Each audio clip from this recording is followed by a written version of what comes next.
So I want to start out, I know this is a little bit of maybe a tricky situation talking about some of these standards, right? But as somebody who's started to research HDR, I get into a lot of seemingly conflicting, sometimes complementary information about what HDR, like, so somebody says to me, okay, we're Dolby Vision, and somebody else says, oh, we're HDR 10 or whatever. Now, Robert, I'm going to put you in the spot because you work for Dolby, and when I started doing my research on HDR, obviously the research work that Dolby had done with some of the science behind this, such as PQ and all that kind of stuff, was where I started learning about HDR.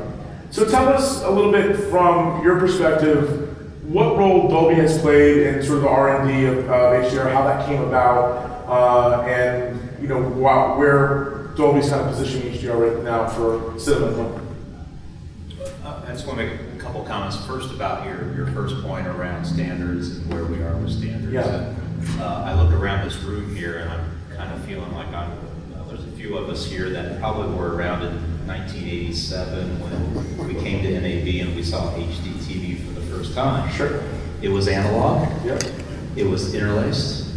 It was 1,125 lines. We almost adopted that as our standard at that time.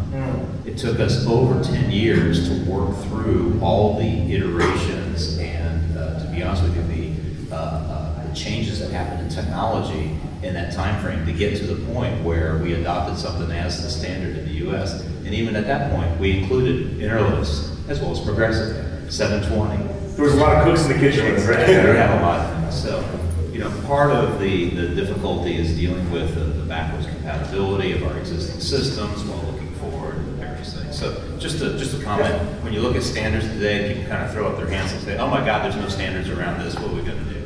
A very highly placed individual within Pixar, I would say it was Rick Sayer, at a event this past weekend, was asked the same question around standards, and he made a really brilliant comment, as he usually does, for those of you who know Rick. And he said, look, this is early, and we really don't need standards right now. What we need is we need the professionals to get the tools in their hands, figure out what works best, and see what comes out at the end is the best way to do it. And those need to become the standards. And he said, and so, that's just, I just wanted to comment on the standards thing, and I apologize for, getting on my Well, no, it's just one of those things that I think that somebody who's, who's maybe not as learned as you guys, right? You're presented with a lot of marketing information and stuff like that. It can be hard to make heads or tails of what's what. There's definitely a big gap between the marketing, which tries to get everything down to 2 words, and the science. And sometimes it's hard to draw a correlation between that marketing and science. So just to answer your second question, what we've been doing is Dolby. Dolby's been known as an audio company from the early days.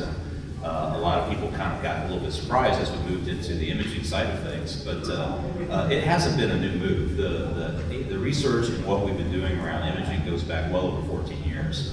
And so it was a number of internally image-related activities and a few key acquisitions that led us to the introduction of what we're doing both in the cinema and the home. And a lot of that is around looking at and understanding not only the base science around it, and working with CineTechGeek to build and develop the PQ standard, the CineTechGeek 2084 standard, but also making sure that that standard is available and open and shared so that other people can adopt it. So the UHD Alliance with HDR10, which is not a Dolby Vision thing, uses PQ. Monitors and display systems like Brahms and others that are available on the show floor uses PQ. So this is part of working toward building a base standard to build upon, while at the same time letting not only the technologists but the artists work together and collaborate and fight occasionally about what is the right way to get things done so that we can reach the right answer for our industry. And if things work out well, the marketplace usually decides in the long run. Gotcha, that's a great answer.